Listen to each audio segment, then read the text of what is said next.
Soon after the announcement by the Ministry of Education, the United Nations Children's Fund, UNICEF, endorsed the move by the Ministry of Education for a phased reopening of schools starting Monday. We have the country's representative, Maniza Zaman, joining us this evening from her home. Thank you for giving us time. Now, in your statement, you partly mentioned that you gave support to the government in helping them reopen the schools. What kind of practical support did you give, because you're very confident with the move? Thank you so much. Pleasure to be here and to talk about this really important issue. Let me first say that we really do welcome this announcement of a phased reopening. And why do I say that? I think the bottom line is that UNICEF, of course, believes in the best interests of children. And we're looking at two things here. One is that the scientific evidence thus far does indicate that children are not super spreaders for COVID-19. In this particular region, we've seen very few cases of children. In fact, only 2.5 cases of coronavirus in this Eastern and Southern African region are amongst school-going age children between 5 to 18. So that really, that is, the reason why we have been very much supportive of an early and safe reopening of schools. Now, to your specific question, how have we been supporting the government? We have been working very, very closely with the Ministry of Education to really look at the kinds of guidelines and preparations that need to be there for the safe reopening of schools. This is based on a global framework that we have with other agencies. And that has really informed what the Ministry of Education, supported by the Ministry of Health, has put out, which actually is extremely comprehensive. And if those guidelines are abided by, which is very clear in what came out in the message today, we do believe that we can have a safe reopening of the schools. So there's the guidelines. We've been supporting the ministry with some schools with the water and sanitation facilities. We are in the process of also procuring masks for the most needy children. And in addition to that, we know that since it is a phased reopening, we will continue to support those children who need to have remote learning access, whether it's through materials, whether it's enhanced access to TV, educational channels, or radio, and so on.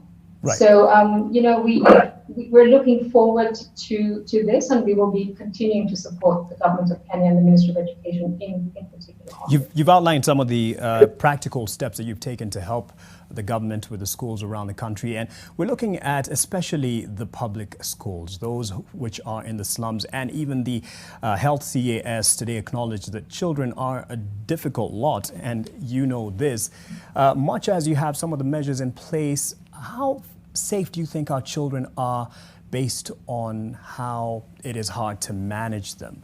Adults is one thing, but children. Mm-hmm. Yeah, no, absolutely. And I think that's why it's important to have this actually phased and selective reopening of schools. We are going to be learning certain lessons on how that goes and monitor that. Of course, it's not only in schools that children are going to come together. We know that they're out there in the communities, they're out there in the streets, they're out there in their states. So from that perspective, I think the school offers actually a more controlled environment, because there are measures that are going to be there and very, very close monitoring to actually explain to children, what needs to be done, how that can be done. We're not suggesting it's going to be an easy task, but I do think it is possible. Children everywhere, yes, they're going to be mixed. They're going to try to be mixing a bit more freely.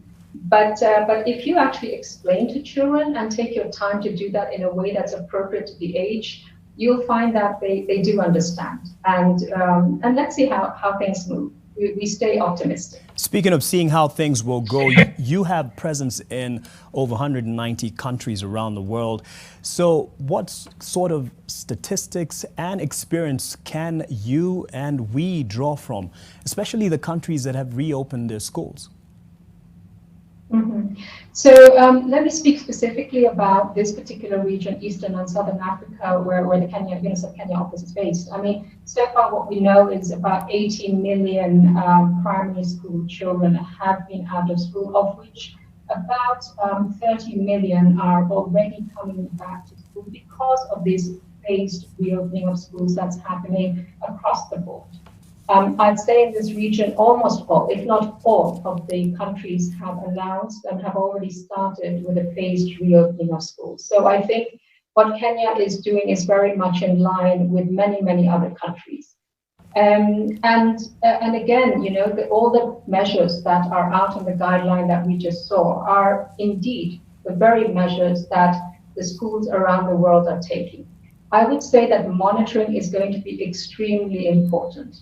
And you know, right from the start, if we have schools that are not able to meet those very basic points that are in those guidelines, then we need to pause and make sure that we support those schools and put in resources there so that those safety procedures can be met.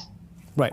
We have seen, yes, we've basically also seen that there are measures not to allow different classes to mix with each other's, staggered sort of timetables and different ways actually that different schools are using. And we have been sharing that with the Ministry of Education and other stakeholders, because that's our role, to bring in the global knowledge to Kenya as well.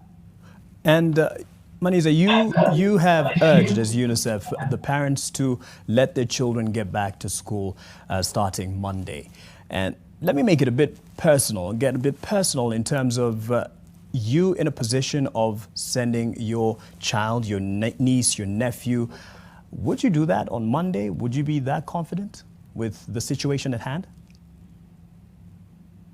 So let me say, personally, I would say yes. And the reason I say that is because I think it's really important to examine the evidence and the science and see what that's telling us about children and COVID-19. I also would be reassured by the fact that this is a phased reopening. We will not see entire playgrounds full of children from all classes. I would also be reassured to see the school has put in the measures that are required, which frankly are much more than the measures that we are seeing in any other social places from that perspective. So yes, but also frankly, because we need to think about what are the consequences of keeping children at the home for so long. We know what's happening out there. We have seen negative consequences. We are seeing increased violence against children. We are seeing increased child labor, child marriages. There are children out there who rely on a nutritious school meal, who are not able to get that. And there are many, many negative aspects as well, apart from the loss of learning that's happening from children being away from school. So if you ask me that from that personal perspective, I would say yes. And on a realistic perspective as well, on a scale of 1 to 10, 10 being good performance or readiness, where do we lie in terms of our readiness to handle kids back in school? You know what? I think we're going to see that very, very soon. I think the test is always out there. One thing, one can predict many things. But given the fact that the country has taken this much time to really think through things, learn from other countries, because I do believe that the government has been keeping an eye on what's happening, and try to take the best practices and bring them to Kenya, I think really sets us on course for a positive experience. Manisa Zaman, the country representative for UNICEF, thank you for your time.